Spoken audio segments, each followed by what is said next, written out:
So, Coach Wagner's here with 4 of his individual state champions, and the team this year finished second in the state. And so we're going to just talk about that and have the kids come up and introduce themselves. Go ahead, Coach. Perfect. Yeah, it was a fun year. Statistically, the best year that we've had in the program's history, 59-year history. So, thanks for having these kids here and recognizing them for all their hard work they've put in. Three of the athletes that won state titles this year are seniors, and one of them is a sophomore. And I was just looking at our record book. Our 3 seniors all cracked the top 5 all-time winningest wrestlers in the history of the program. So, pretty cool. I'll start with the 106. Have you stand for, come on up here, Lawson. 106, Lawson Eller. Eller is a sophomore this year. This was his second trip to the state tournament. He had probably the most exciting state finals match of the tournament. He won in triple overtime, so sudden victory, and it was super exciting. And we get Lawson back for a couple more years. So Excellent. Nice. Hey. So yeah, I'm Lawson Eller. I don't know, this year was just super fun. I mean, it was great way to cap it off. Got to go to the team state tournament for the first time, which was a great experience, even though we came up a little bit short. It was great to experience it with a lot of the guys. And then individual was awesome, as last year, came up just short, got second. So being able to finish that tournament with my hand raised, that was super awesome. And I'm looking forward to, getting a couple more on my resume next year as we move up to AAA, and yeah, hopefully more team success to come, and looking forward to a few more great years. So Nice. Well, thanks, Lawson. Are you going to be able to wrestle at 106 again next year, or are you going to? No, so they did change the weights a little bit, but I won't be able to go back down, I don't think. Yeah. So I'll be moving up to either 114 or Oh, you do it. 121. Yeah. So, yeah. Congratulations. Yeah. Right. Thank you.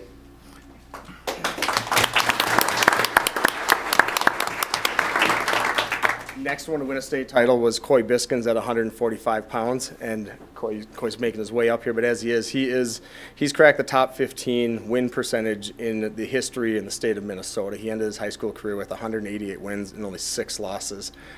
He became the second 3-time state champion in our program's history. So here's Coy. Hi, I'm Coy Biskins. I think Lawson pretty much touched on everything about the whole year. I mean, it was awesome, obviously, to make it to state as a team. You know, I've been on the team for 4 years, and obviously I've watched the team. I've been in New Prague my whole childhood, and being able to go to state for my senior year was pretty awesome. I remember being at sections, and it blew my mind. And when we won, it was like the craziest match, and we won that. And being able to go my senior year was just amazing. I'm sure these guys can attest to that too. But yeah, it was an awesome season. Went into it, you know, last year I won, so I was like, well, I got to do better than that this year, and you know, go undefeated and do stuff like that. And it worked out, so it was an amazing year. And Coy, was it true you were ranked #1 in was that national publication or? Yeah, I was ranked after like December. Yeah, like after December, I got some guys that were at my weight in the nation went up. They were kind of bigger guys, so they went up, and then I was #1 in the nation. And you're going to? I'm going to NC State to wrestle there. So yeah. Well, pretty big deal. So Congratulations. Congratulations. Thank you. And good luck.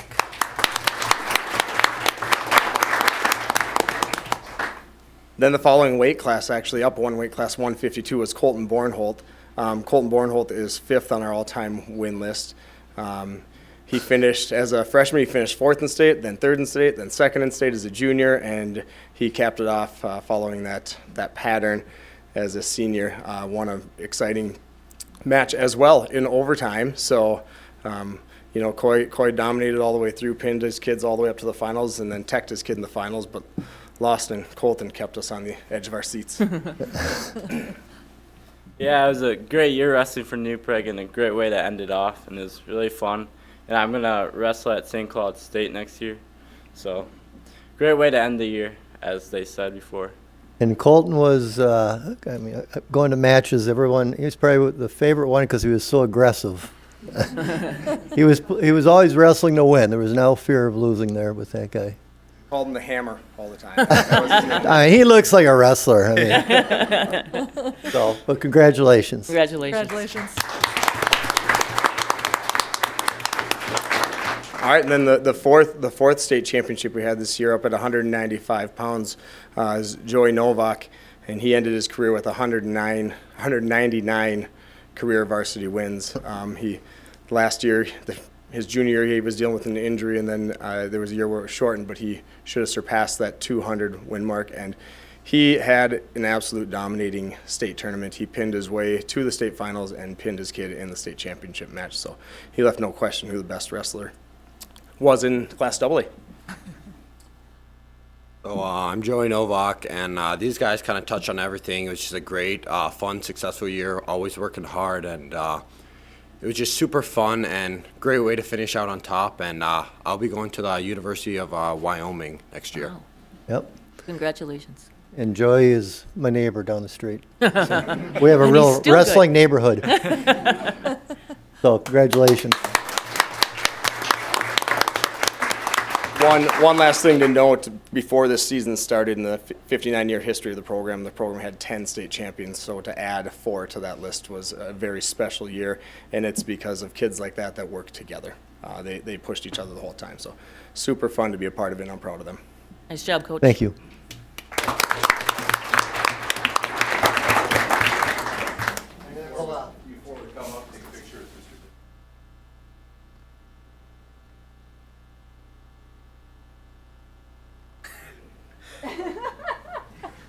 Tim, you're the biggest, so.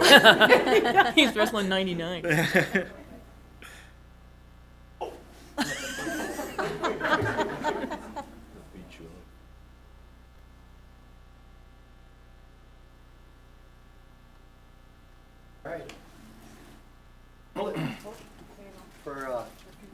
Yep, you guys gotta take souvenirs away.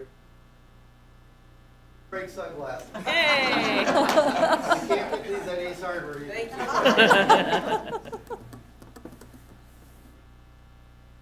And next up, we'll have our head coach for gymnastics, state champions, Daryl Christensen and his team. They were, if you see on the board as you come on the east side of town there, gymnastics is on there. Daryl, you should know this. What team championship is this? The third or fourth? I believe, is this 5? I think this makes 5. Five. for And us. we've got 15 team state championships, and they've got 5 of the 15. So I've kept bugging Scoreball. When is it going to be put on there? It just got put on there, I think, last week or a couple weeks ago. So Fantastic. yep, it's up on the board. So go ahead, Coach. Well, as you said, my name's Daryl Christensen. I'm the head coach. I also have my assistant coaches, Doug Amundsen and Ann Niedermeyer. They are pretty detrimental to our program. They help out quite a bit, more than most people probably even know. We have about half of our team here tonight. Everybody else had prior engagements, but our state team competitors were Ella Barsness and Ava Barsness, Sam Solheide, Jaden Klein, Taylor Lindblom, Hannah Kraft, Maura Erickson, Ava Brigger, Veda Spicer, Susie Dawson, Brooklyn Schrock, Maria Schanbauer, and Carly Ofis. And we also had individual competitors that followed up in the state competition the next day, which was Ella Barsness, Sam Solheide, Jaden Klein, Hannah Kraft, Ava Brigger, Susie Dawson. Awesome. As far as the season went, we had a fantastic season. The team went undefeated. Our JV was very successful, going undefeated in the regular season as well. We were conference champs, section champs, and then on to state and state champs there. And they were in the big class too for 2A, one of the few sports that was in the big class, or the larger school class, I should say, and didn't seem to bother them at all. And No. it was exciting. I was there for the championship day, and when you guys got announced champions, it was pretty special. Now, how many seniors do we have here? Oh, we have one. 3 of them with us 3 of tonight. them? Okay, could they just come up? Graduating 8, and we got. Go How ahead, about the Bill. 3 seniors come up, introduce themselves, and what your plans are for next year. Your name? I'm Sam Solheide, and I'm going to go to the College of St. Benedict next year to run track, actually. But so, yeah. I'm Jaden. I'm going to be going to Mankato State to also run track. I'm Taylor Lindblom, and I'll be going to Mankato. And she's going into Nothing. oh education. Major. Yeah, secondary There you education. go. Second, I knew that from church, so I just had to put the plug in. But great. Well, congratulations, seniors. Congratulations to all of you for just another wonderful season. We're just looking forward to seeing you next year back at state. That's the plan. That's the plan. Well, thank you. Let's give them a big hand. Congratulations. And don't forget their sunglasses. Great job, Coach.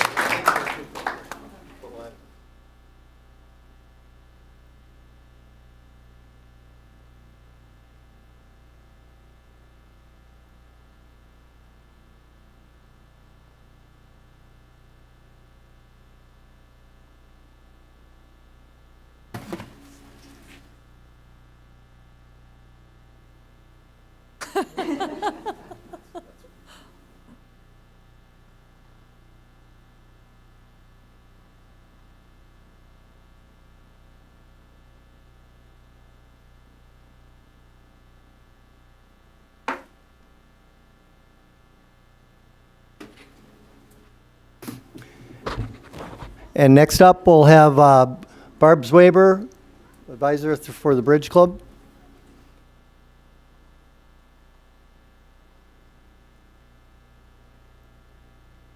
Oh, they're just going to take it. You want to say just a couple words quick? You can introduce yourself. I'm excited to be here, so thank you all. We would like to share a couple things about what Bridge does. And we have two of our seniors, Ella and Abby, here, who have been great leaders, and would like to share what we do and a little bit about our culture celebration. First, we just want to thank you guys for giving us this opportunity to come and share with you. My name is Abigail Bartushek, or Abby Bartushek, and I'm a senior. And my name is Ella Horish, and I'm also a senior. So we're the co-leaders of Bridge, and it stands for Building Relationships in Diverse Generations and Empowering Equity. So a little bit about what that means is basically the building relationships part is about having students just be able to connect with one another and share their past stories and their relationships that they have. The In Diverse Generations is about how every generation is encouraged to be involved in courageous conversations and in a space for students to share their stories with their peers, their teachers, their administration, and their greater community in general. And our final goal of Bridge is to empower equity. This is throughout not just New Park High School, but throughout our whole district and throughout our community. We want to encourage students and other community members to have a space where they can have equitable and comfortable conversations about their experiences and relationships in their life.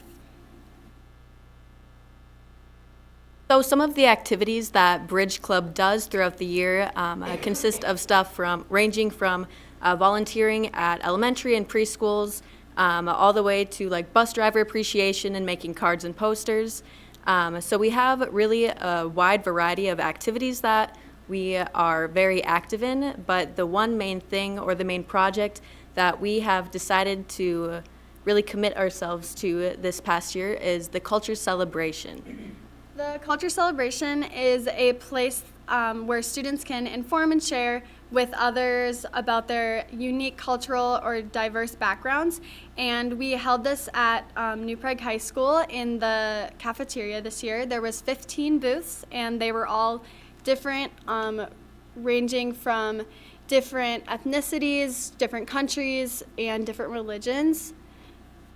So because of this experience, we gathered a few quotes or just a few responses to what kids were thinking about this, and some of the ones that stood out are included in the slides, so I'll read this one off. One thing that surprised me is just how much people aren't really exposed to other cultures, and this kind of opened my eyes. So just really getting at the idea that this culture celebration is to really showcase and to give an opportunity for kids to share their identities if they feel comfortable with it, and just to allow them a safe space to do this within our community. It also allows students to connect with one another and find out new things about different cultures and other religions and ethnicities that they didn't know about before. Here are just some more booths that we have. And there's another quote from a student. It says, "There are a lot of differences between everyone and other countries, but we also have similarities," which is one thing that Bridge really focuses on. It's about sharing similarities and celebrating our differences. So for this last slide, the quote that we included is, "I really like the Russian booth because I'm from Russia and it felt refreshing to see a little bit of me represented." So it's just a really great opportunity for kids to identify with others in their community and within our school, but also to see those differences, but to appreciate everything about both the similarities and the differences. So this is our 4th year doing the culture celebration. It started in 2008 with a student. Her name was Ann Zwaber, and she kind of ran everything and organized it, and then it's transformed throughout the years. So thank you so much for listening. Are there any questions that the two of us could answer? I'd just like to make a comment. This is such a proactive organization, and nothing beats a proactive approach to learning and getting along with people. And I'm really happy that this organization is as successful as it is. Thank you. Thank you. I want to thank you guys for your leadership in this, because it can't always be easy, but it's so, so, so important. So I'm so impressed with you two, very much. I've been at the school when it's been going on, and I think it's really a great ideal. I think you can walk around and learn a lot about things that you don't normally see, are a part of. So it's always interesting that way too. It's a great job. Thank you. Why don't you, Alla and Abby, why don't you talk about your seniors, what your plans are for next year? Yeah, so next year I will be attending Washington University in St. Louis, and I'm undecided on a major as of right now. I'll be attending Kansas State University in Manhattan, Kansas for biology and chemistry secondary education. Secondary education. Nice. All right. you. Well, thank you. Thank you. Guys, Now you- thank you.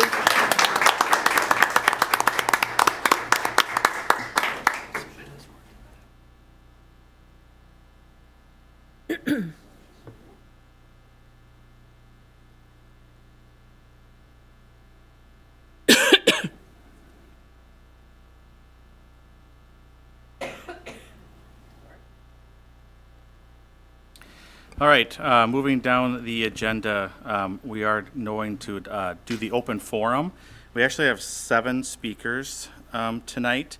They all are talking about the same topic, which is transgender administrative guidelines that the district has been working on.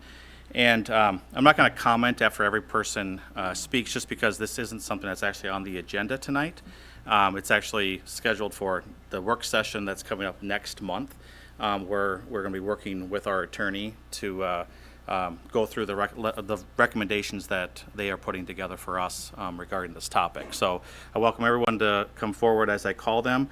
Like I said, we have 7 speakers. We have a maximum of 30 minutes for open forum per our policy. So everyone's going to have about 4 minutes to speak, roughly. So I'll call open forward. Let me see. I can't see that. I'm going to slaughter your last name, so I apologize. Madison Wisniewski.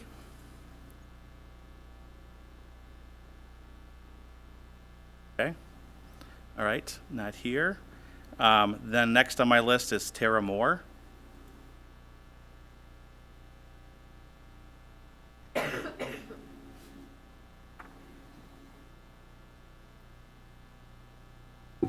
Welcome.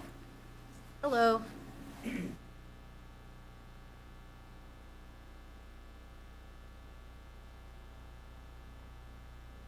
I free to go? Oh, sorry. Okay. Yes.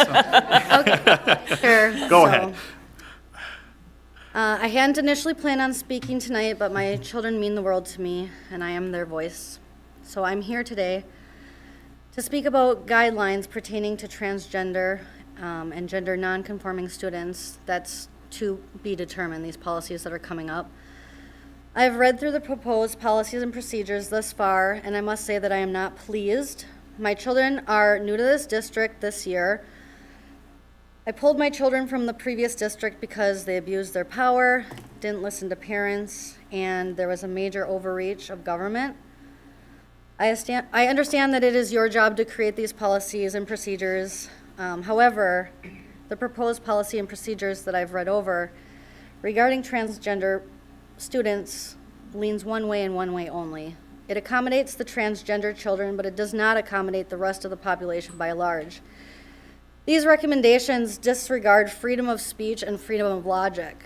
I have spoken with my girls and asked them if they feel comfortable sharing bathrooms with boys who identify with girls. I've asked them if they feel comfortable changing in a locker room in front of boys who claim to be girls. I asked them if they would want to change their pad or a tampon in a bathroom knowing that there was a biological male in the room. I asked them if they want to play sports on teams where their teammates are also boys claiming to be girls, and both of them were quick to say no to every question I asked. They looked at me like I was crazy, as they should, because these are very odd questions. They do not make sense. Of course, they are going to say no. It's not right for a school to willingly expose children under the age of 18 to opposite sex genitals.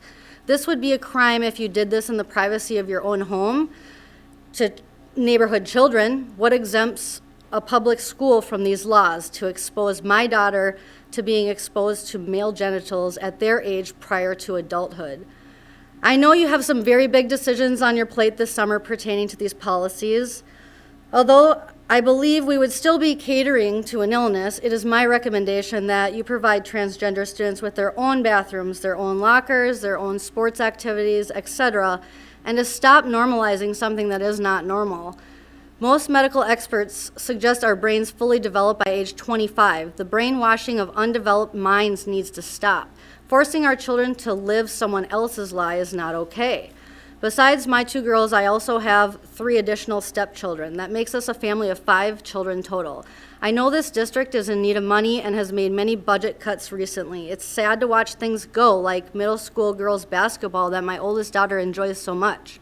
But if these proposed policies and procedures move forward as is, it will be a goal of mine to make sure that the district receives 0 community support for the upcoming levy or any levy to follow. I know that there are tons of parents out there that would stand behind me, and this community will band together for a greater good. Parents will withdraw their students from the district, and the district will dwindle. There are other options in the area, and parents will be racing to their administration offices. I stand here today, or sit here today, as a voice for my children because I love them and I care about them.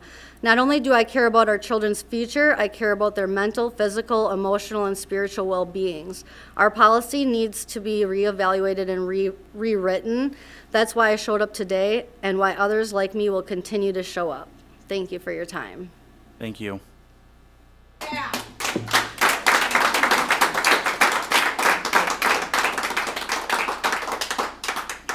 Next up is Jean Cloud Nadeau.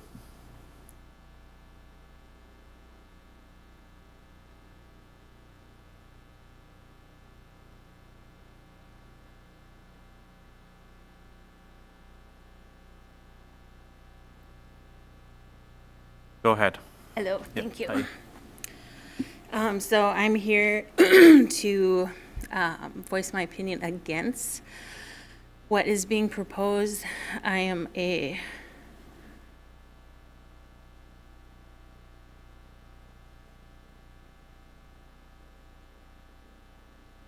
I did this last time.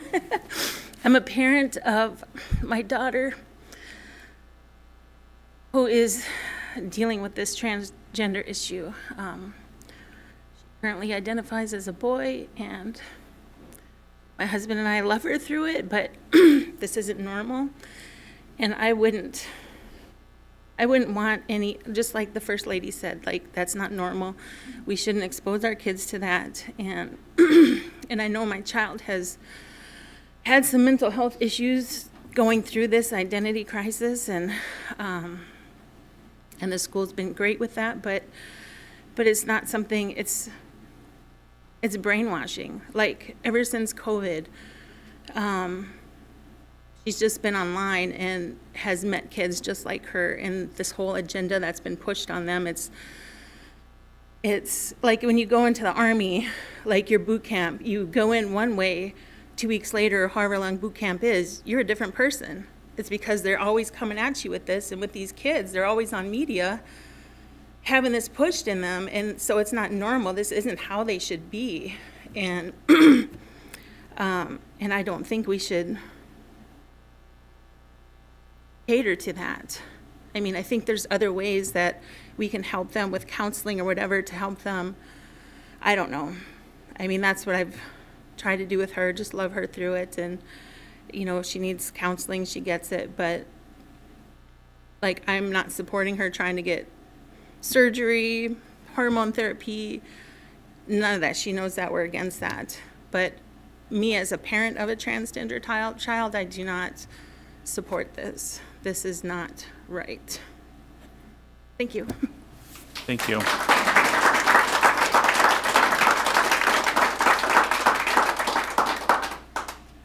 Joe, they do?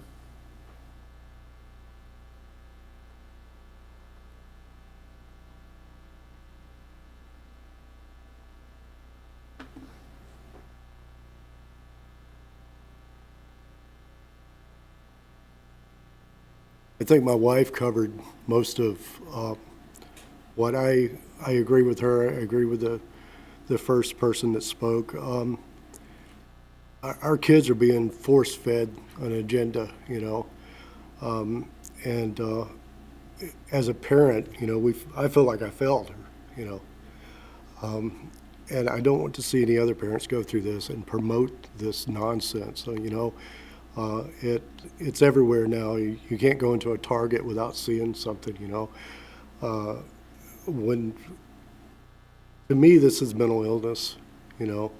I came up in, you know, there's certain circumstances that you read about. Kids are born, and within the first few years they identify as another gender, but these children are, you know, in the early teens and being brainwashed, like my wife said, by the media, shoved down our throat, and it's shoved down our throats too by allowing it, you know, and by speaking against it, we're the bad guys. But I am totally against the transgender bathrooms, boys and girls and boys restrooms.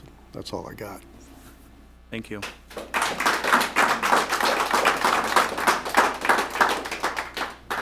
Kim Schroeder.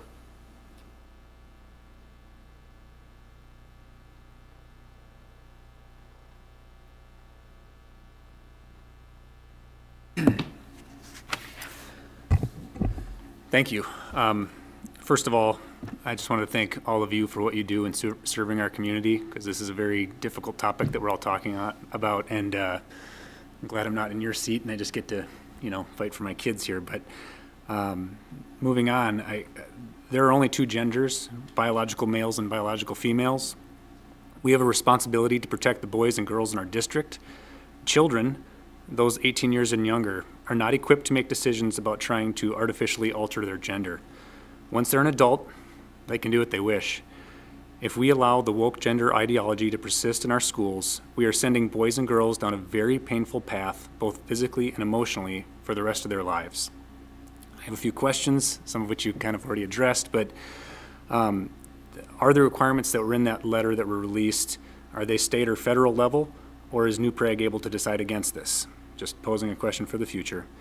If it's required, and we would have no choice but to follow the state or federal guideline, are there penalties if we don't abide it, if New Prague decides not to follow that? If they are required, are the state and federal levels going to provide funding to allow us to maybe create provisions for privacy in our schools? Next question was, when will this policy go into effect, or is it already? You already noted that. Next question is, what message are we sending to our children in our school district when we're asking them to compromise their privacy in the most vulnerable of settings? This is our community. It's my duty to stand my ground and protect my children and stand up for their rights. I cannot imagine that any parent of a 14-year-old freshman biological girl would be okay with or think it's appropriate for her to share a locker room or space and undress along with any 18-year-old with male genitals. you do surveys for principal performance, for community ed programs, and you do a great job of soliciting feedback from the community on many, many topics. And my suggestion and ask would be to continue doing that and send out a district-wide survey on that to get this community's feedback. And regardless of what state and federal guidelines are, I believe our community will stand behind a good decision. Thank you. Thanks.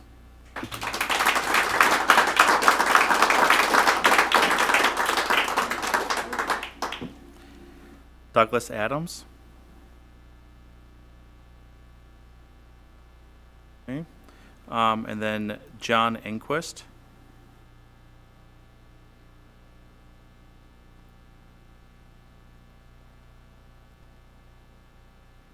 Good evening.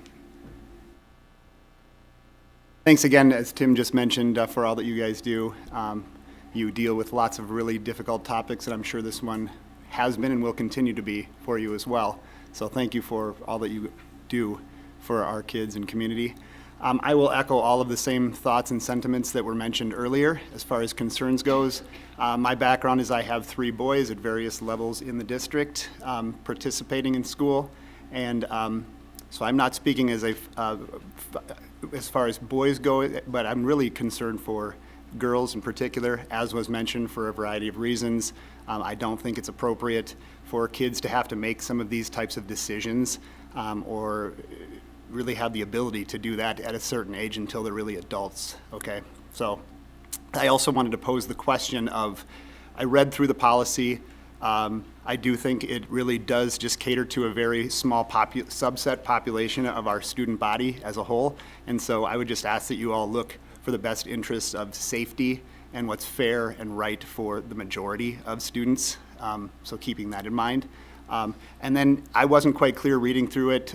I know there are going to be no answers to these questions today, but does this also apply to staff and faculty or administrators who are in buildings? So hypothetically, if in the high school there was a person born with male genitalia who is an adult and is a staff member and still has male genitalia to this day, and they decide that they want to go into a female bathroom or that they choose to do that, is that going to be allowable as well? So just a question I'm posing, and it couldn't quite make sense of the proposal that way. I see how it applied to students, don't agree with it, but does it also apply to those who would identify outside of their birth gender or birth genitalia as well for staff and faculty?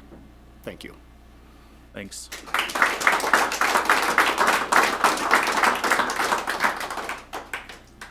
All right, that was the last one. So we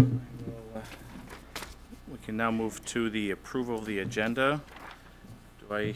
So moved. A motion? First and second. Those in favor signify by saying aye. Aye. Aye. Those opposed? Motion carries 7-0. Next on the agenda is the consent agenda. I'll entertain a motion for approval. Second. First and seconded. Those in favor signify by saying aye. Aye. Aye. Those opposed? Motion carries 7-0. All right. Board committee reports. First off is the policy committee. We didn't meet. No. Okay. All right. Southwest Metro. Southwest Metro met last Tuesday, and it was a good meeting.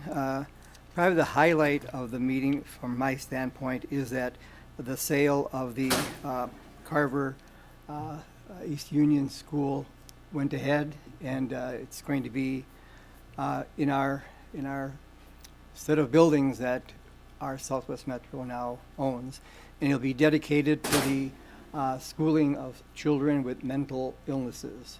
So it'll be a target school for those students in that area of need.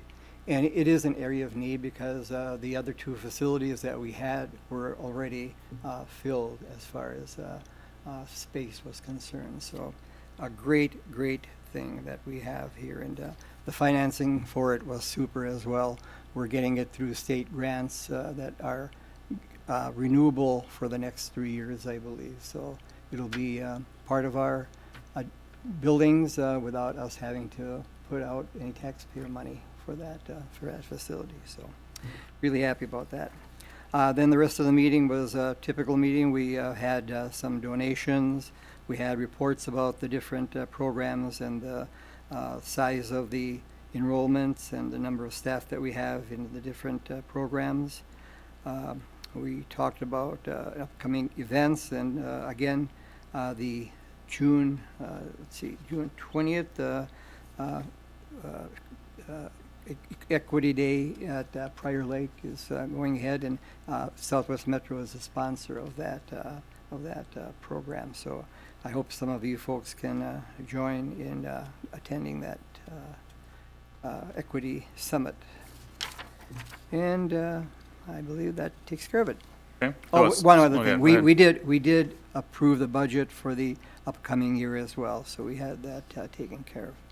And we are going in with 11.39% of our balance. budget is in surplus. Right. Good. How about CPAC? No CPAC meeting. Okay, perfect, thanks. Community ed? Community Ed met about a week and a half ago. Just some of the highlights. Summer program begins May 30th, programs, and they're beginning to work on the fall catalog already. Seniors, there are 4 seniors planning the Healthy Living Expo, which is September 26th. K-Check will be holding their senior expo again too. Scott County Senior Expo in Jordan is on October 20th. And they're also planning a picnic for seniors, picnic and activities with Fitness and Aquatic Center. I'm trying to think of it, looking at the acronym going, why it's going blank, for June 27th. And the Arts Council is planning and fundraising still for the POPs, as Karen called it, Praha Outdoor Performance Stage. And they did a site feasibility study and have some preliminary information started for that. Early Learning received a summer preschool grant, registrations for ECFE and preschool classes, and they have a nature-based and Falcon Ridge classroom planning is moving forward in a good manner. The New Prague Sportsmen's Clubs has provided a grant for the nature-based preschool, and Eagleville is almost at capacity for preschool. And that's about it. Great, thank you. Legislative committee? I'll save anything from the legislature when we're talking 10.2. Okay, got it, perfect. Early Childhood Community Coalition? And no meeting. Okay, and then Joint Powers Committee? We met today. Sandy Lynn gave a very detailed financial report, as she always does. We were introduced to Joshua Withers, who is the new aquatics coordinator and Neptune swim coach, and he comes very highly regarded and has a really good resume. And I was very impressed with what he's gotten done so far and his ideas about how to move both of those projects forward. Megan Giesen also gave an update on the Fitness and Aquatic Center, all the different programs and things like that. And they made a point of talking about the fact that Megan and Josh are going to work together. And Josh said one of his goals is to do his best to get the Aquatic Center out of the red. He said it might not happen, but that's what he's going to work towards. I was very impressed with him. I'm glad that he was the hire that we got. Thank you. Perfect. The Equity Committee? Karen and I met with them a couple weeks ago. Second annual Southwest Metro Equity Summit, like I think Dennis mentioned, at Prior Lake this year. I know we had a lot of people there last year, and there are more signed up for it this year. 9th through 12th grade listening sessions the past few weeks, they've been checking in on the students about the school year. They also are going to have 7th and 8th grade listening sessions, checking on the main stressors for students. The district equity team talked about creating a calendar with diverse and cultural observances to make sure we're more inclusive to all. I guess just adding to our current calendar and putting on there to make everyone aware of it. Native Group Horse Camp is May 31st through June 2nd. Empowerment program, values and cultural beliefs. 1 year of student leadership completed. One Wednesday a month attended by 25 to 35 students.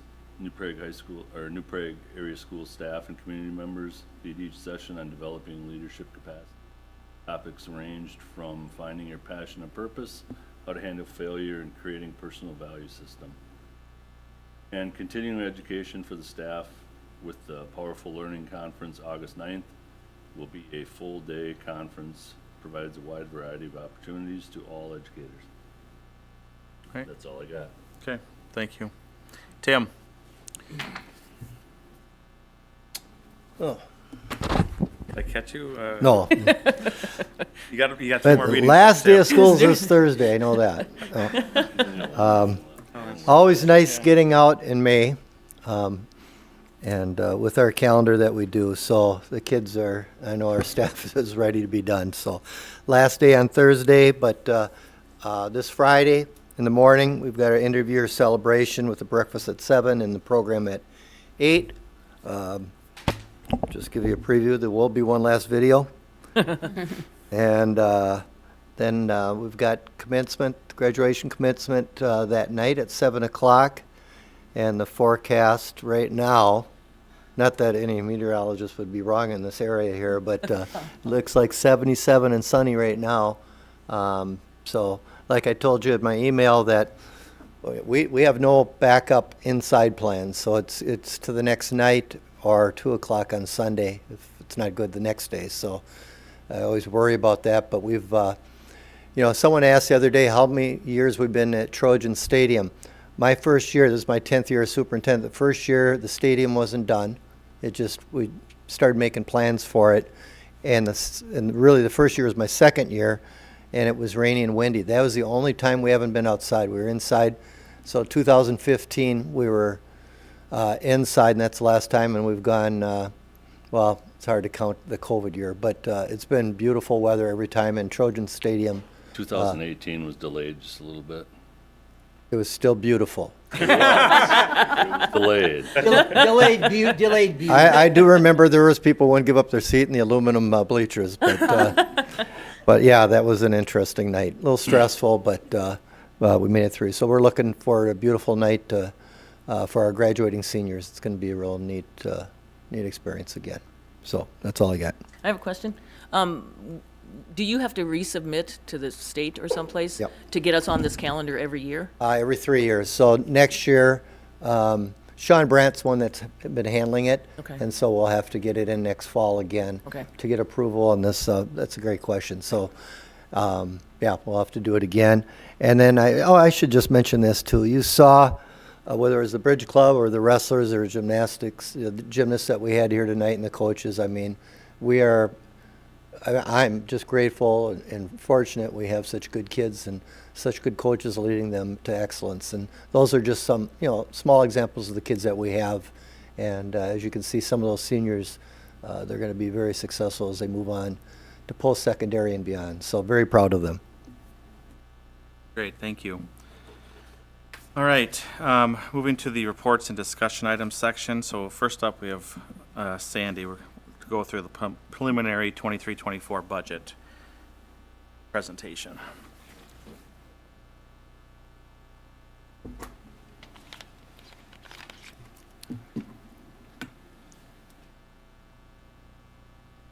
Okay, good evening. Have just a relatively brief presentation tonight on the first reading of the budget.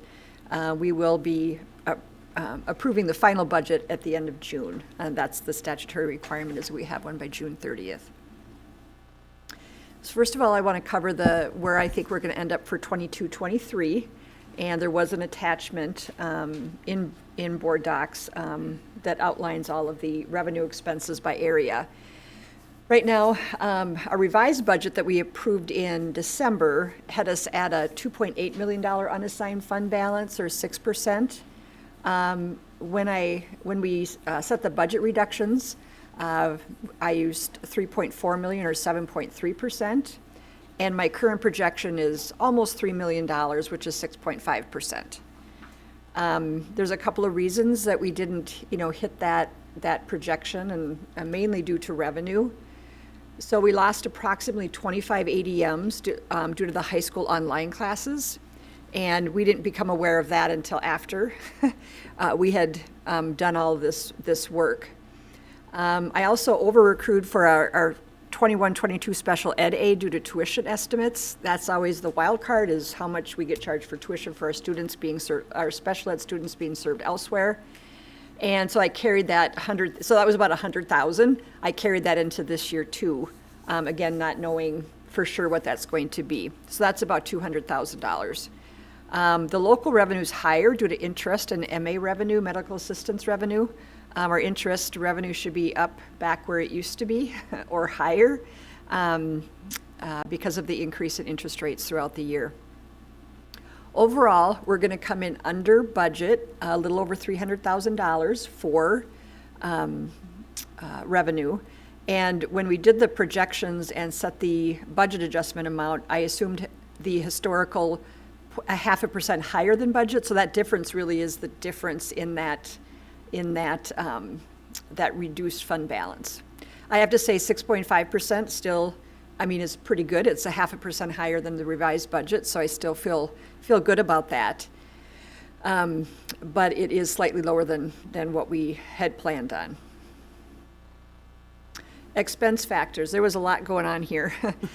Salary and benefits will be under budget by a total of almost $400,000. Unfortunately, our services were over budget by almost $300,000, mainly in the area of utilities. Craig and I look at those historical numbers and set those budgets, and didn't anticipate having so many snowstorms and cold weather. Just snow removal alone, I think our budget was $65,000, and we ended up with $120,000 or $130,000 just in snow removal costs. So certainly not anticipated. We also had payment for educational services, $80,000 over budget. We do get some mental health supports from Scott County, and we had doubled that support. We were going to get some revenue, but they bill us for the difference of what they can bill out to insurance versus the grant amount, and I just underestimated that. It's higher than it normally is, so I guess I'm not sure I would have done anything different, but it's just higher than it normally was. But they provide extremely valuable mental health services to our children, no doubt. Materials and supplies were under budget, mainly due to transportation, services, and fuel. The repairs to our buses, as well as the diesel. I think we mentioned during the budget adjustment cost, diesel costs did go down. So we were able to cut some of the budget in that area for next year. The equipment budget came under. One thing that I had really not planned for, and I think a year and a half ago, Craig ordered 3 buses like we normally do. And I didn't think they were going to arrive until later, or I misunderstood Craig. I probably misunderstood him, but they came in March, which is okay because we paid for them in March. Now we will not order for 23-24. So it just moves those expenses from 23-24 to 22-23. Other expenses are under budget by $100,000. That's mainly related to the contingency. I didn't formally move the contingency to utilities. Had I done that, we wouldn't have been so far over budget for utilities. Overall, we were about 0.74% under budget, and I had assumed a 0.75% under budget. So really the issue is more with the revenue than with the expenses. Although we had great variation in our expenses, it all kind of turned out. Like Bud Grant said, it's better to be lucky than good sometimes. We do the best we can, but it's not a science for sure. Any questions on the 22-23 before I move on to the 23-24? Okay. So 23-24, the projected year unassigned fund balance is $4 million, which is 9%. And the total fund balance would be $5.2 million per that spreadsheet posted in board docs. Revenue increased $2.5 million, which is 5.2% increase. If you remember, during the budget reduction costs, we lost $800,000 in federal COVID grants. For next year, we're going to spend all of those except maybe 50,000 or something. It'll be pretty much all spent, and most districts are going through this. They did extend the ability to spend them another year, but then all the COVID grants will be done, and we're just done kind of on the original time frame that the federal government gave us to spend that money.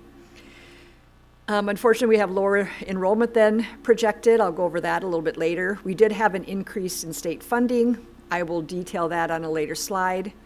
Overall expenses decreased $775,000 from the projected actual, so expenses actually went down. That's because we cut the $3.1 million.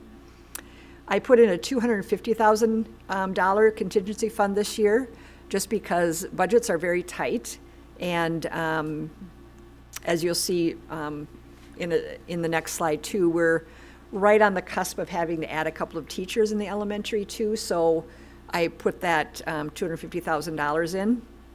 One thing that's not included is the summer unemployment payments, or aid. Because it's so new, it goes into effect Sunday, but we really have no information on that, and I'll explain that more when I talk about the legislature. Enrollment. So for the financial projections, I assume 4,095 next year. And right now I'm assuming 4,054, so that's down. We're currently 27 students under our projection for K-5. We're down 11 kindergartners from our projection. And I had checked with Samantha last year over the summer. We basically, our incoming K and the people that left basically zeroed out. So while we expect new kindergartners over the summer, we also expect some withdrawals, unexpected withdrawals. I did assume one more student at each grade level. I think that's conservative. I hope that it'll be better in the fall. But 2 classes are at the maximum guideline and 2 are under the minimum. 1 is under the minimum because we had class sizes of over 30. And so we added a section, and that put it just under the guidelines, so that is pretty much set. But yeah, we have 2 classes that are at the maximum of the guideline. If we get more students, we may have to add a staff, and be working with Andy and the elementary principals over the summer. He's been involved in these discussions on the elementary class sizes. So for grades 6 through 12, actually, Dennis's low projection actually matched mine pretty well. It was pretty close. And so he gave those 2 projections, one based on no new housing and one based on the new housing. I kind of chose in the middle just for next year. I have to think that through more for the financial projections I'm going to do now. For the next 5 years, so I'll be thinking through that, but just for next year, I kind of went in the middle. There wasn't a great difference in those. I just decided to go a little bit more conservative. He said we'd be over, but already our elementary numbers are not quite panning out, so I don't want to over plan. So state revenue, this is based on the legislative runs. I think they're accurate. I mean, they were run by the Senate. Yeah, I don't know. I get a little hesitant here, but they haven't changed in a week, so I'm hoping that they're right. 4% on the gen ed revenue. We'll get about $9,000 in extra operating capital for menstrual and Narcan funding. English learners will get an additional $13,000. Student support, that's a student support aid we were expecting. I was expecting double that, but at the end they move numbers around. So we're going to get about $54,000 that first year, and it does go up from there. Library aid, which I wasn't expecting at all, got $72,000 there, and there are specific things you can spend it on. You can spend it on existing staff and so forth, so it will help us. And then the special ed cross subsidy aid is $1.2 million. Expenses, like I said, I put in that larger contingency fund. One thing you're going to be approving later is liability insurance. That was very, I shouldn't say unexpected because I expected it. It's just difficult to swallow, let's put it that way. I will explain a little bit more later, but the value, the insurance carriers required updated valuations of any building over 25 million, just because of the inflation and the increased wage costs and so forth. So every district that had buildings over 25 million had to have them reappraised. And that was our high school, middle school, and CEC, or Fitness Aquatic Center. Our values increased 64% on those 3 buildings. We hadn't had them evaluated in probably 5 years. I guess I should have looked back, but I believe it's about 5 years, so it's not, I mean, you know they go up, but that was a little much. And our insurance administrator, Gallagher, did have a way of cross-checking those. They have some software that cross-checks those values, and they felt they were true and valid. And believe me, we are not the only district in this situation. Not at all.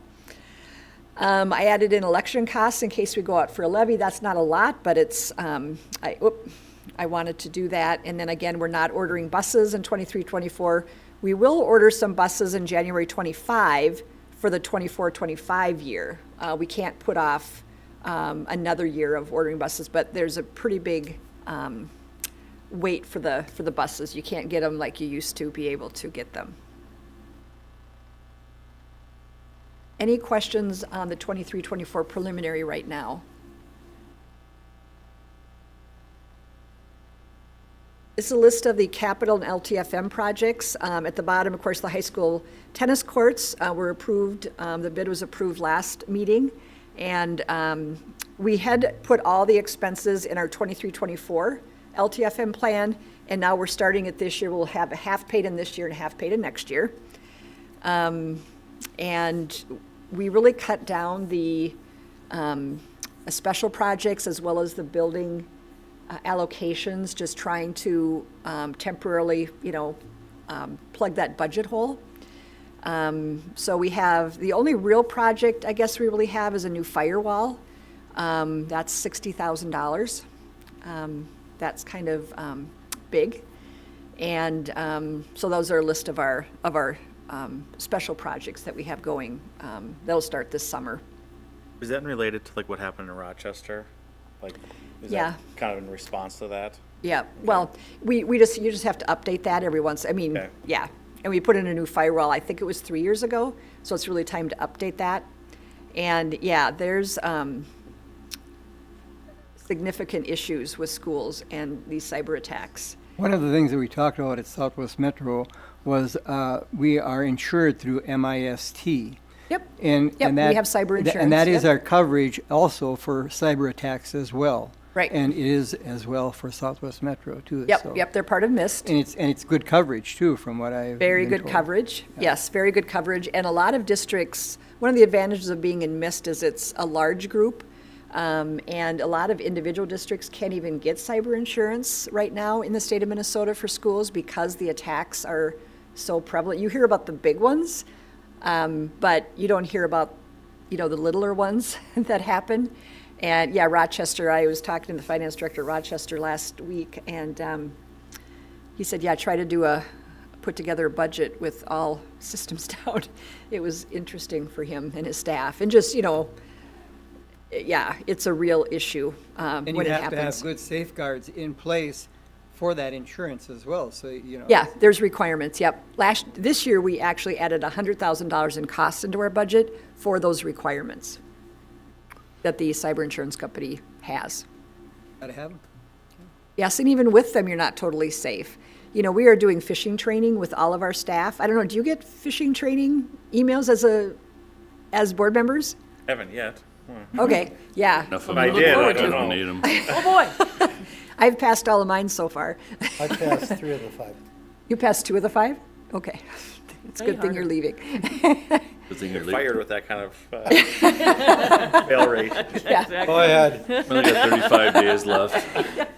Yeah, it's, they're really tricky, they're tricky, and you really got to pay attention to what you're doing. And a lot of times when you're doing email, I get a couple hundred a day, you're just, it's difficult to look at all of them, but our improvement, our staff has improved tremendously. Do you remember the stats that Greg gave at the admin meeting?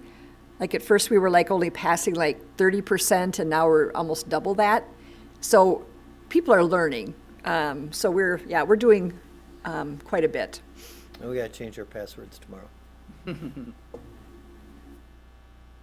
For the network? Okay. Just get a passphrase. 2, 3, 4, 5, 6. No. I'm just joking, let's just get Okay, general fund year-end balances. This is a chart that I show every time I present a budget. You can see the 21-22 and then the decrease in the 22-23 projected and then the increase in the 23-24 preliminary and our goal. It doesn't give us a huge cushion by any chance, by any means, but it is better than what we thought, and then we'll be evaluating operating levy and so forth. These are the fund balances for our key reserve accounts. If you notice the LTFM, the second group of items there, we are going to go negative temporarily in LTFM probably, and that's allowed as long as you have a plan to get out. That's just because we're starting our high school tennis courts a little bit early. So we'll go temporarily negative, but that's totally okay, and we'll come back next year. Operating capital, we will spend down a little bit. We moved $330,000 of unassigned expenses into that operating capital. And safe schools will be spending down a little bit. We really have all our security cameras. The SRO costs are going down as per the agreement you'll approve tonight. And we are allowed to code like social workers and high school counselors and so forth to safe schools as well. So I'll be changing the coding on some of these staff. Is there any money involved in that? Do we get funding because of that change? Yep, we levy for it. Yep. So we're allowed to levy for, is that new legislation or is No, that, we've been levying for that for years. Okay, that's always Yep, been. the MDE But sets they did that. not come up with any new money in the No. legislature? No new money. But yeah, we have been levying that for years, and the state sets that formula. The board doesn't. The other funds, Fund 7, our debt service fund, Fund 2, nutrition services, and Fund 4, community services will be presented in June. We started working on those today, actually, to get those started. And the next steps will be the preliminary budget approval. Will include all funds. I probably will make a few adjustments to the 23-24 if I know, but there's a lot changes between now and September 1st, right? Because we have staff coming and going and so forth. So I might make a couple of tweaks, but probably not very many. June and August, we finalize our levy request if we're going to make one. September, we have updated enrollment. Hopefully it's higher, especially at the elementary level. We have the audit results in October. If we do a levy, that'll be in November. And then in December, we do the final budget for 23-24. Any questions? I think that's my slide. Any questions at all on this information?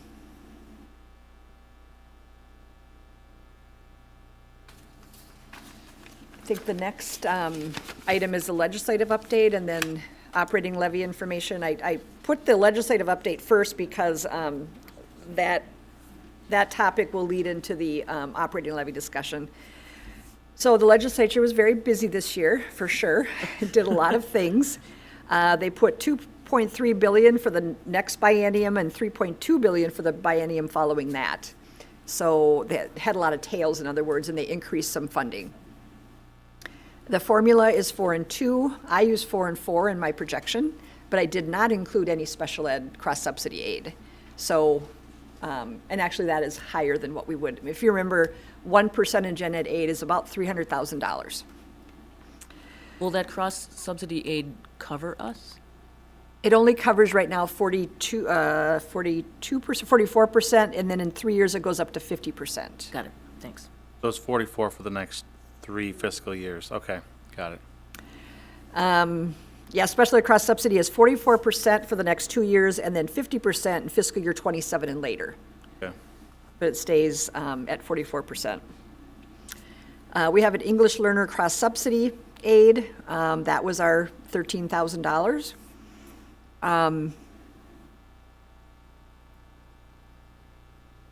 Let's see, okay. Student support personnel, I mentioned that. That increases every year. Right now, it's $11.74 cents per APU in 23-24. Then it increases to $17.08 and then $48.73. And that has to be spent on new support staff. So yeah, that's a big jump in 25-26.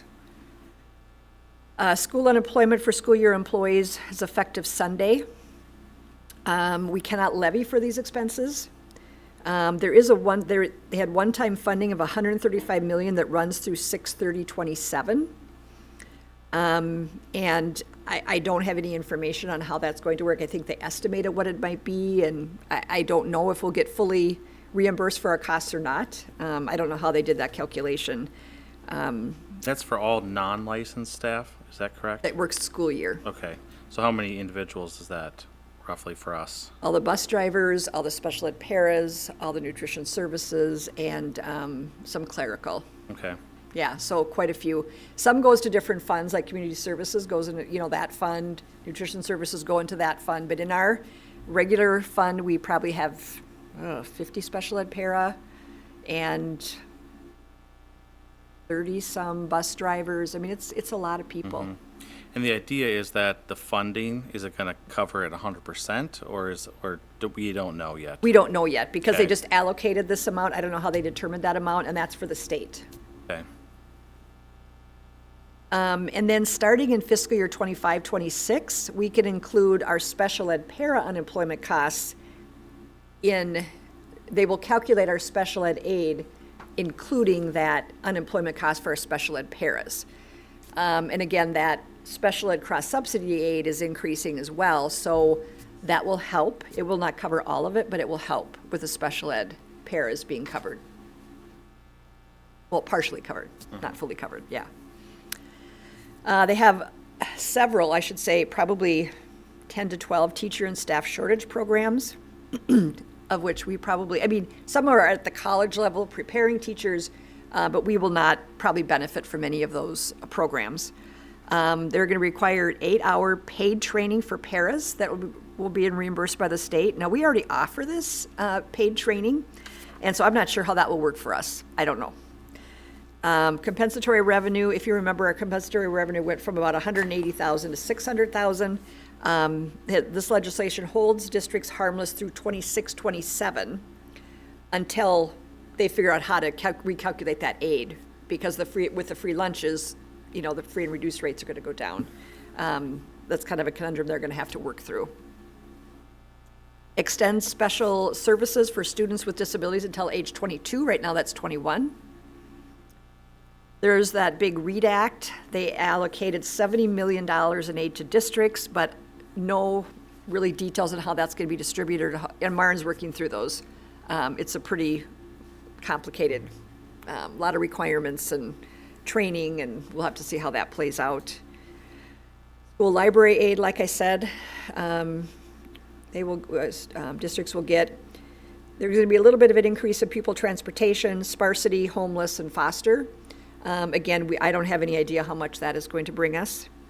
American Indian aid increases to a minimum of $40,000. And right now we get $20,000, about $22,000. There will be grants for cybersecurity. No word, a lot of times we don't qualify for those because our free and reduced isn't high enough. But we of course have no information. So it's possible to get a grant for cybersecurity. Menstrual and opiate antagonist capital funding. They'll require free menstrual products in grades 4th through 12th bathrooms. And districts must maintain 2 doses of basically Narcan at each school. We currently do it at the high school. We'll have to have it at each of the other schools as well. Early childhood screening aid increased by 30%, which is very much needed. And ECFE aid was tied to the Gen Ed formula. So a couple of community ed things. A couple policy changes, or PELRA changes. First, a year for a teacher probation year to count. Teachers have to work 90 days in that year versus 120, what it used to be. So to get tenure, it's a little bit easier to do based on the number of days they have to work. It allows Tier 1 teachers to be in the teacher contract. Right now, they're not in the teacher contract, Tier 1 teachers. ECFE teachers will obtain continuing contract rights and ABE, but we don't have any ABE because we're with Southwest Metro or the Southwest Consortium for that.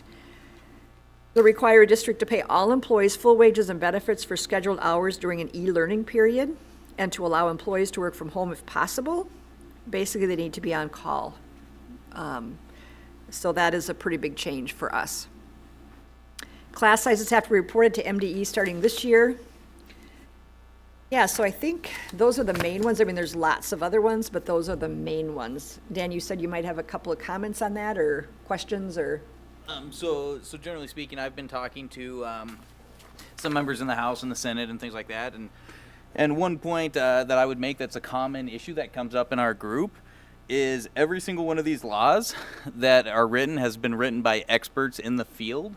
They are lawyers and they are educators, and Minnesota education is pushing it very heavily.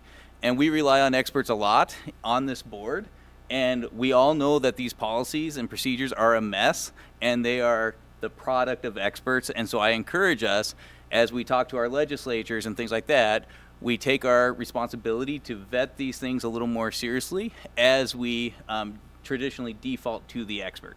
I mean, it is going to be a mess, it's going to be expensive, and it's going to be hard to do, and a lot of it is just downright silly. But that is a product of this is an expert work product through and through. On the Gen Ed formula, it's 4, 2, and then after that it's in. Yep, it's based indexed to on inflation with a floor of 2, top of 3. So what index are they using? Like what is CPI, but the cap is 3%. Oh, And the okay. floor is 2%. Okay. I didn't realize that caveat. That's a big difference. Okay. All right. Okay, on the operating levy discussion now, the new legislation gives school boards a one-time opportunity to renew an existing levy via board resolution. We currently have $247 per adjusted pupil unit expiring at the end of this year. It'll provide revenue for one more year. And that levy provides us approximately $1 million in revenue, depending on enrollment. Now, some districts have more than one levy, and so they can choose which one to approve, but it's just one. Because we only have one levy, it may make sense to renew our current levy for 6 years. You have to use the original term as well. So we could renew our 247 for 6 years. If we do a voter request for a larger levy amount, renewing our current levy is not at risk. We're not at risk of losing our current levy. And if the board wants to take this action, we must hold a public meeting that allows for public testimony and adopt a resolution to renew by June 15th, which is prior to our official meeting in June. So if we want to do this, we have to have a special meeting at the June work session to allow for public comment and to pass a resolution. So there's a very, very short timeline. Okay, I want to make sure that I get this right. So we, as a board, could pass a resolution, and we could continue the levy that we have right now for another 6 years. 6 years. Okay. I am already starting to work on the updated financial projections, getting my model updated. I just sent the information today. And, you know, we typically haven't done a survey to kind of measure public support. We did that once when I was just first here, but we haven't done that. It's pretty expensive to do that. And I just brought up to both Andy and to Tim, you know, Belle Plaine just did a facilities study, and they did just like a regular Survey Monkey. I mean, it wasn't anything. Everybody got a postcard. There was a QR code.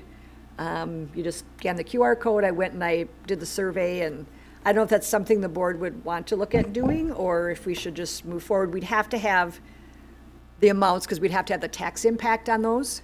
And I know we're short on time, so I just want to throw that idea out to try to get some level of gauge in the community. So, yeah, that's kind of what I have. So if you want to renew this levy, we need to do it quickly, unfortunately. And we could do that at the work session if we make it a special session. I love that idea. We Yeah. have to take action tonight? No. Nope. No action tonight, but at the next meeting, 3 weeks from tonight, we would have to take action. So comments or thoughts or talk amongst yourself? Based upon the other board members, I'm assuming that most people still want to go ask for additional levy. Sure. This fall. Is that a true assessment? Absolutely. I think based upon the financial projections, I'd have to, yes, I think we'd have to go through the numbers and. Yeah, the new revenue rankings just came out. We're 312 out of 330 districts now. We're 314th, actually. 314th, So so we're we're not still at the pretty bottom, low, but yeah. we're close. as far as getting money from the state. So our funding, the funds that we get are obviously very low in comparison. You know, some of the other districts are getting 4,000 more than per pupil than we are. So, And just to be clear, we can pass this board-approved resolution and ask for an increase. yeah, Yep, and that would be a separate resolution. this is simply the renewal of the 6th year, so it's sort of a safeguard that we're not, you know, if something go down, Yeah. Okay. we don't have to ask 2 questions. It can just be 1 question in November then. We have to decide on the increase. I would, you know, done three referendums in the last 9 years or 10 years, whatever it is. And I really never done it because it costs money, but I would do something similar to what Belle Plaine did, find out what the support is there on how much they would go, and rather than just, you know. Pick a number. Yeah, I mean, you guys, we can all talk about it, all what we think, but I think to get some data for next November, I don't think it would be difficult to do the postcards. And No, I don't think otherwise, I mean, school districts our size all the time are, you know, hiring Leatherman. They're a service that does it in $10,000 to $12,000 to do something like that. And obviously, we're not in a position to spend that much money anyway. So, but this would be a cost affordable thing where you're getting good feedback from the community. You know, and I just recommend, you know, it's really the taxpayers. And so since we're going to be levying anyway, I would always default to letting the taxpayers choose on the levies. And it's not going to provide any additional cost to leave the question to them because we're already spending the money to go send our questions out and letting the community voice their support for another 6-year commitment at this dollar amount, I think is important. Like I said, we're going to have to decide on that prior to when we post the next meeting because we have to allow for that community input as well as have that resolution. I don't even have a sample one yet. MSB hasn't done one yet, but I'm assuming they'll get one done in the next, week or two. Yeah, I think in my opinion, I think it'd be foolish not to create this safeguard for us. I agree. I think we are going to need that. I mean, I'd like to see the numbers, obviously. I mean, Yep. like a 3-year projection to make sure we're doing the right thing, making sure that revenue's there. But, that's what's going to drive my decision-making is the need for the dollars. And so I think creating this safeguard is I bet the smart for legislature at the least smart for gave the it- district. gave us that, yeah. So in order to do that, do we need to call that special meeting at some point, or, Yep. Janelle would have to post a special meeting. We'd post the agenda, and then provide that opportunity for community feedback. that Just like we meeting's- do in the TNT, the Truth in Taxation. That'd be June 12th. We have to have it June done by 12th. when? Pardon? We have to have it done by when? June 15th. No snowstorms. Yeah, they need that, then we have to send the resolution into the state, and then they have to load it into the levy system, which starts in July. I mean, the timeline is pretty tight for districts. So if the majority of the board wants to go forward with that, we can certainly, post that special meeting and then have discussion that night. I'm in favor of that. Like to do that? I would say Yes. post it. Yeah, I agree. I think the majority is Okay, in favor. then we could prepare that. Okay, any other questions at all?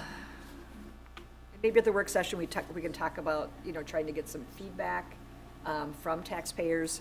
And I don't think I'll have the financial projections done by June 15th or June 12th. But I'll be working hard on them for sure, to have them done in June.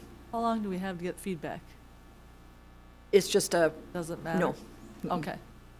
Just have to allow everybody to Yep. speak. and- Right. Yep. Yep. Yeah, Okay. I was just going to comment, our current operating levy, let's keep in mind, it's not like some of the neighboring districts that it's $1,500 per student. We're at $248 per student right now, which is Dirt cheap. Very, very low right now. Okay. I'll let you do that. Thank you, Sandy. Thank you, Sandy. Survey results? Yeah, we'll quick go over this. Every year we do this parent survey, sent it out May 1st, got it back May 7th. 567 responses from pre-K through 12th grade parents. This is the 10th year of the survey. I know you can't see that very good there. Should make it a little bit bigger. Just some highlights here. These questions are actually statements, and parents can strongly disagree, or agree, or strongly agree, obviously, and with that statement. And some of the highlights, I guess, would be of the 31 questions, 20 of the 31 parents rated out that they agree or strongly agree with that statement at 90% or above. Another highlight, I think, positive sign is that there was an percentage increase on 26 of the 31 questions. Only 2 went down just by 1 point, and 3 stayed the same. And then we did have on the survey, we had 7 statements that were rated 94% and above, so 94% of our parents agree or strongly agree with the statement. I'll just highlight these. The community education offers innovative and engaging activities, programs and services for me and my child. That was at 94%. Another one on there, the school office provides a helpful and welcoming environment. 96% of the parents agree or strongly agree with that. My child's teacher is approachable and accessible. 95% of our parents agree or strongly agree with that. Teachers use technology to engage students in learning. We're at 97% that agree or strongly agree.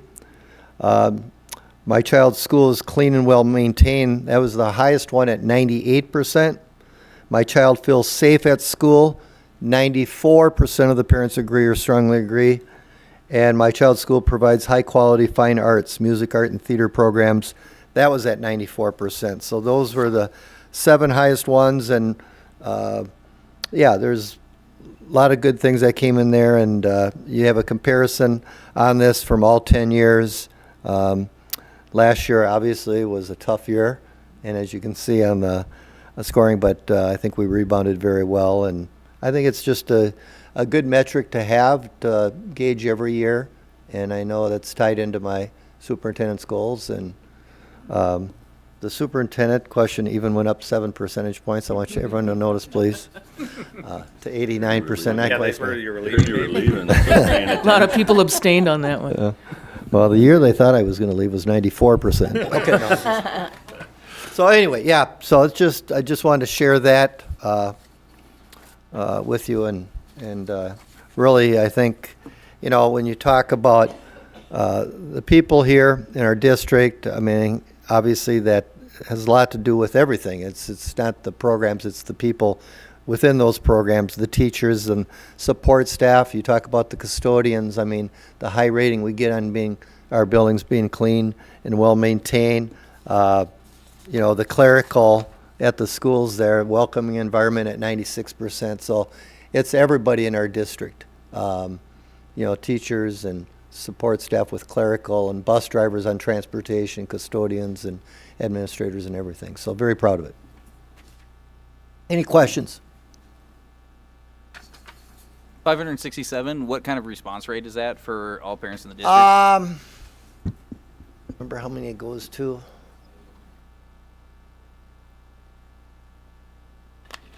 Thousand households. So actually, they always, I mean, surveys, they say 20% you want to be at. We're well over that. Sort of like the calendar. That's very popular. That one's even more popular, Dan. But the return rate on that one, too, is... The 567 is comparable to what it was in the past. Yes. Yeah. I think last year was over 600, if Okay. I remember right. Yep. Okay. Okay. And then in 2023, one of the survey questions was missing a percentage. The 9th to 12th grade only, satisfied with the guidance. My Tony, child you received- remember why I was going to ask you, I didn't, the guidance, why, the 912 guidance, why that wasn't on there?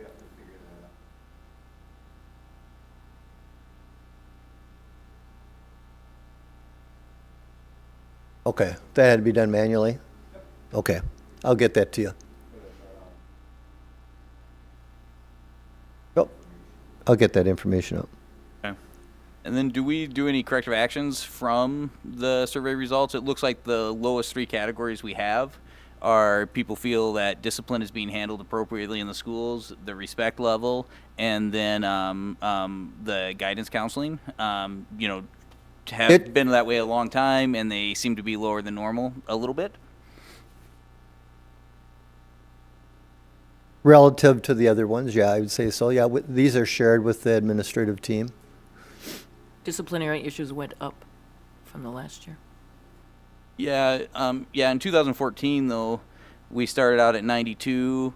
We've been in the 90s, and now we're down to 84. So 2022 was a really bad year. 2023 rebounded some, but traditionally that's been low, and it's been hovering lower than where we started for a while now. It's shared with the principals, and that's part of their overall plan going into next year. They take all that into consideration, along with the feedback. It's not just this survey, but what goes into their improvement plan and their goals for next year is also the exact building, the feedback, the surveys we sent out on parents and students too. That's a separate one.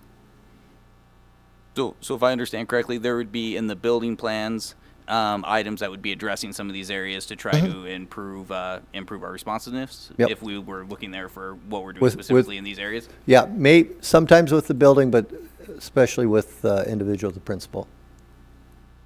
Thank you. You bet. All right, our action items here, we'll move to those. First one, 11.1, is the approval of the revised 2022-2023 school calendar to take into account the snow days. Our final calendar should be matching our MARS file that we submit to the state, so.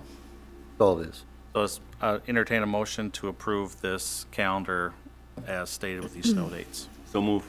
Second. First and second, those in favor signify by saying aye. Aye. Aye. Those opposed, motion carries 7-0. Sandy, I think you're going to talk about the SRO agreement change. Yeah. So we had a very old agreement that had been approved when we got the COPS grant, probably in the 90s, something like that. So I worked with Josh Tetzlaff drafted the new agreement, and I worked with them to revise it and so forth. So this reflects the 35% payment for next year, going up to 55% the following year, and then back to 75% the third year. They aren't including some of the things that used to be included, like drug awareness training, and there was another thing, Tim, but I don't remember what it was. Yeah, so they're just basically the salary and benefits now, not some of the extras. Is this the same officer? This does not specify an officer. This is just the agreement. We're It not says sure that yet. we will participate in the interviewing and so forth of the officer, but this is just the overall agreement. And this was approved by the city? Not yet. Yeah, we'll approve it first. And what I like about this agreement is it really specifies what the duties are and also calls out the Data Practices Act. It's really easy to share educational data with SROs sometimes because they're on site and they're seen as part of our staff, but that is against the Data Practices Act. So that it calls that out, which I really appreciate as well.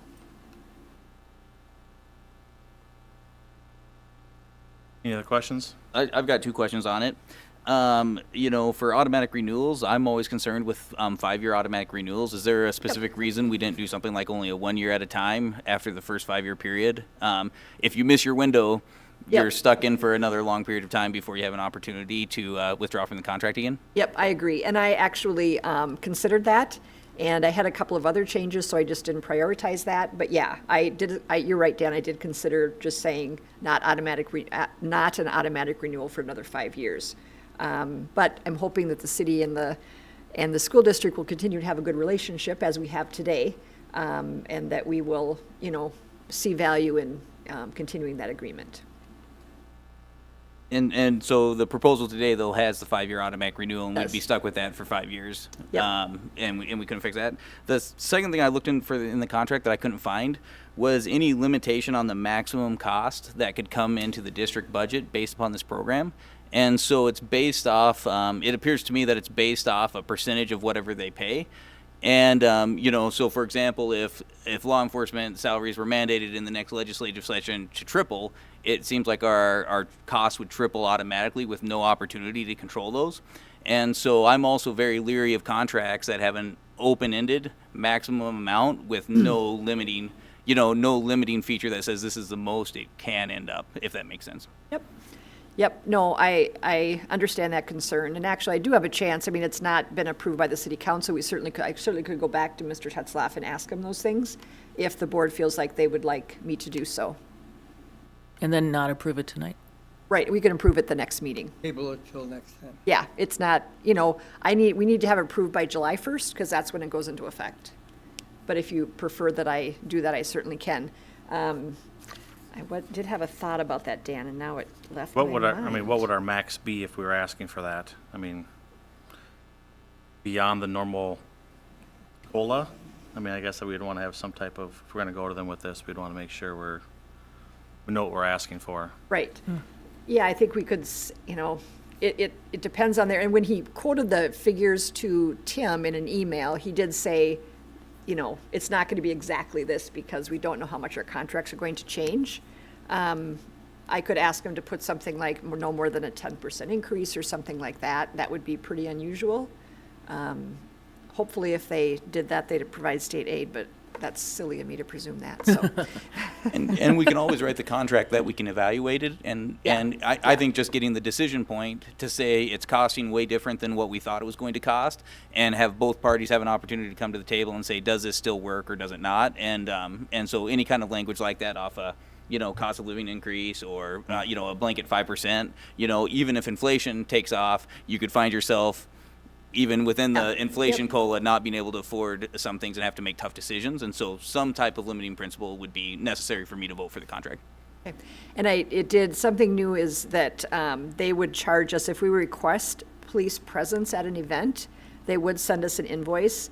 Right now, the only, I shouldn't say we really request them, but every year Mr. Skogelboro sends the football schedule to the police department because they usually have some officers there. We may get billed for one police officer. There's 4 home games. We may get billed for that in addition to this contract. So I've been working with Josh on that as well. We're also bound, if nothing changes, we're bound to this contract for 5 years. So this is not something that we could use if by some chance we would have to do more budget cuts. We can't then cut that SRO. Okay. And and if you feel more comfortable with something less, I didn't have the conversations about the length with Josh Tetzlaff. They wanted a commitment, they wanted us to. The 5-year was important, I think. Yep. Yeah. It dropped considerably, the amount on the salaries. Because it went from 130 to 45. Or Yeah, reset, they went down basically. quite. I know it ramps up over time, but. They gave a lot on the, on the salary and the services. I don't know what the services came to, but. I guess I just want to make sure we're being cognizant of that because, they've taken a huge reduction, Right. so I don't want to. There's give and I don't take. want to mess this up just because we want to. Asking for things kind of after the fact, so. But I can certainly go back to Josh Tetzlaff and ask a couple more questions and see Ask them those questions. see how they'd be, willing to make a change. So, yeah, not a problem at all. Sandy, do they provide the officer to us, or do we hire that? It's in the contract, it outlines a process where we are involved in the interview process for who So the both SRO parties, is. Both Yep. the city, okay. Yep. Thank you. Okay, I'll bring that back then. Okay, and we could always do it at the special meeting too, right? If we get it Yep, done we before could. then, we could always get it done, if it gives I'd appreciate more it. extra time, so. Yep. All right, the missed renewal, Yeah, so I did attach in board docs the document that outlines the 2023 costs and the 23-24 costs. Our property values raised 37.1%, and so did our costs. So, you know, that's actually pretty good because typically you would raise higher than our property values increase because the rate will go up. But we were able to get some savings other places, so it's basically going up the same amount as our property values going up.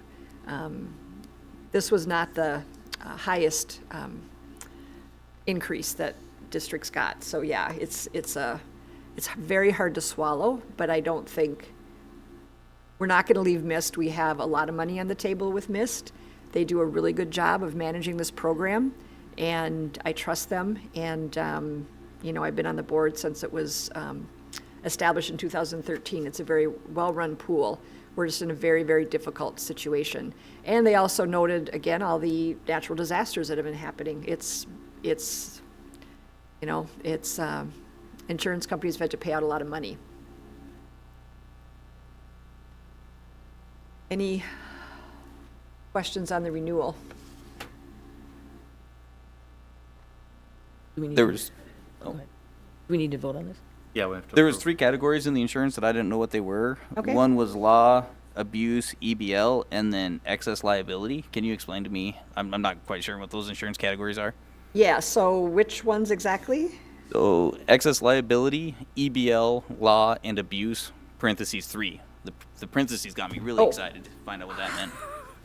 Part of the package policy line, right? Is that what you're Oh, talking- That is gotcha, correct. gotcha. Yep. Yeah, so basically, the package includes all the property, liability, what they call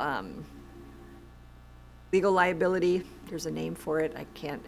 So, for instance, a due process claim for special education would fall under that. Or if we were sued because a student was sexually assaulted or something like that by a staff member.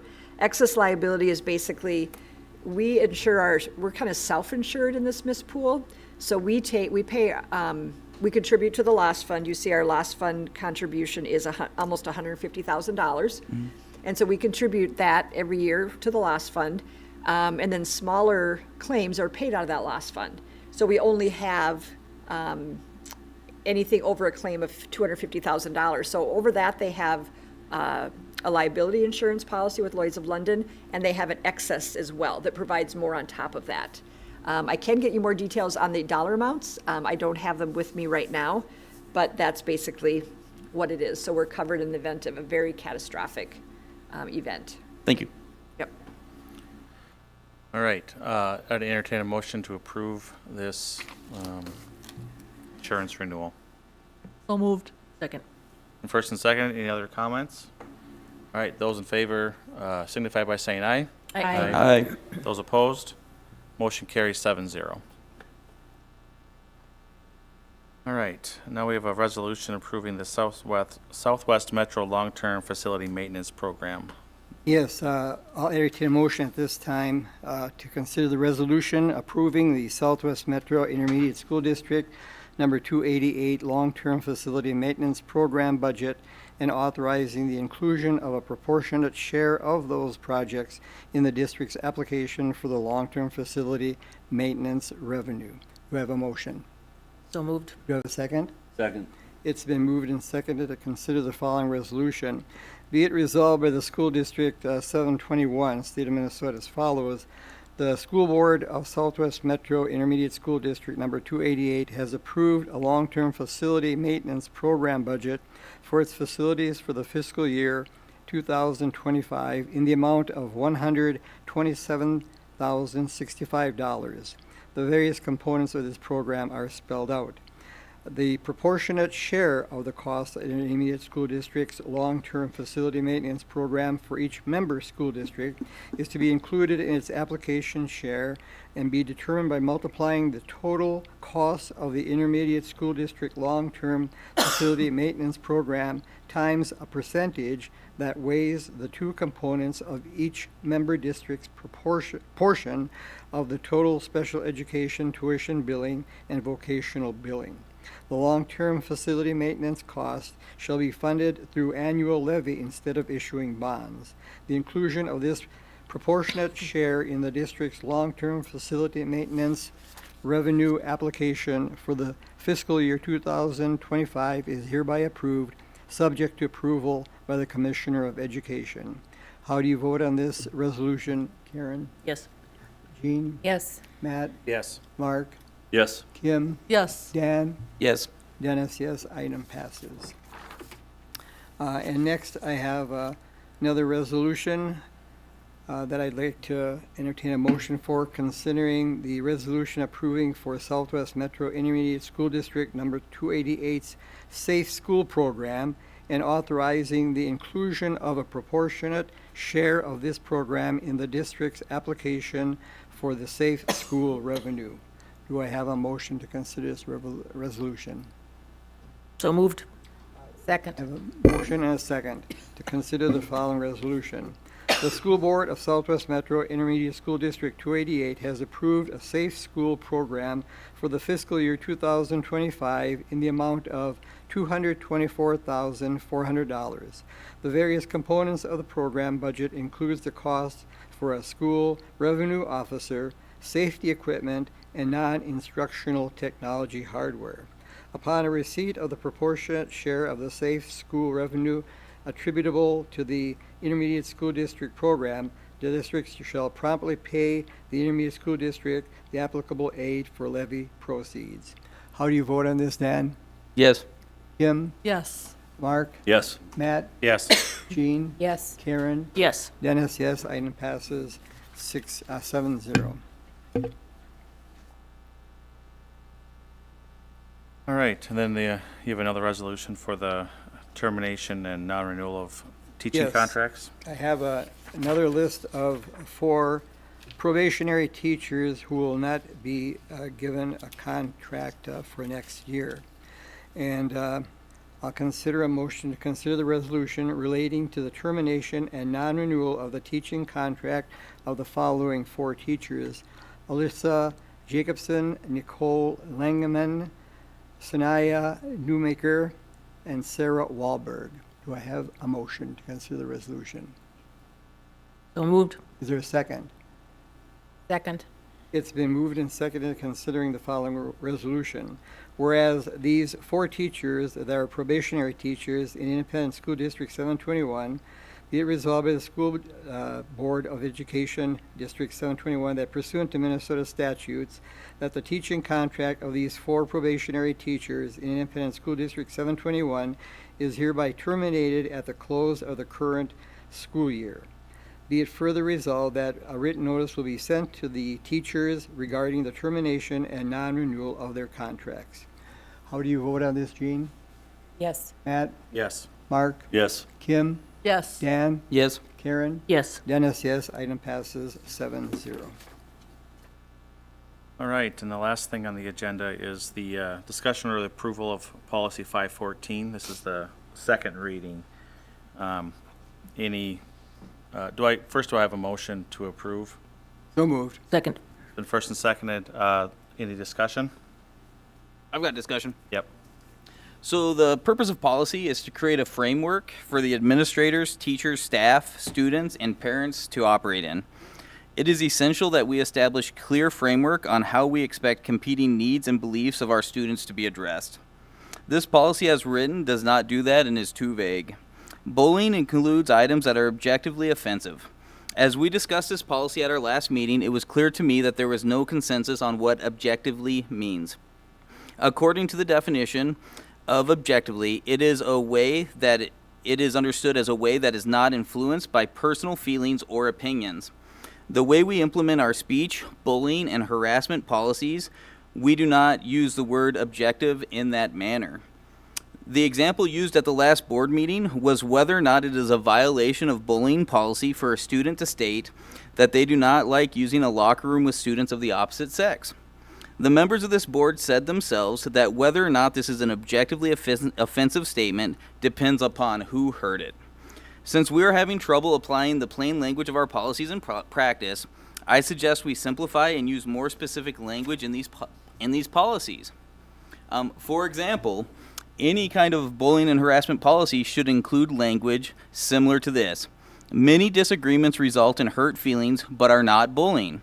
Respectful expressions of belief and opinion should not be considered bullying. I encourage the board to take these concerns a little more seriously and implement language to make it clear that our bullying and harassment policies are not solely subjective on who hears it and how they feel, but on the objective standard that it is offensive to all, regardless of personal beliefs. Any other comments? I take offense to the fact that you said that you seem to think we're not taking this seriously, and I disagree with everything you said. Am I bullying if you take offense to that? I disagree with everything you said. Is that bullying? I disagree if with you take everything offense? you said. And now I call the question. All right, it's been called. Can you articulate a reason been- why I you call the disagree? question, It's and been- that means we have to vote on that. Yeah, it's been called a question, so we need to take a vote. Those signify by saying aye. Aye. Those opposed? Nay. Motion carries 6-1. All right, I'd entertain a motion to adjourn. So, second? And first and second, those signify by saying aye. Aye.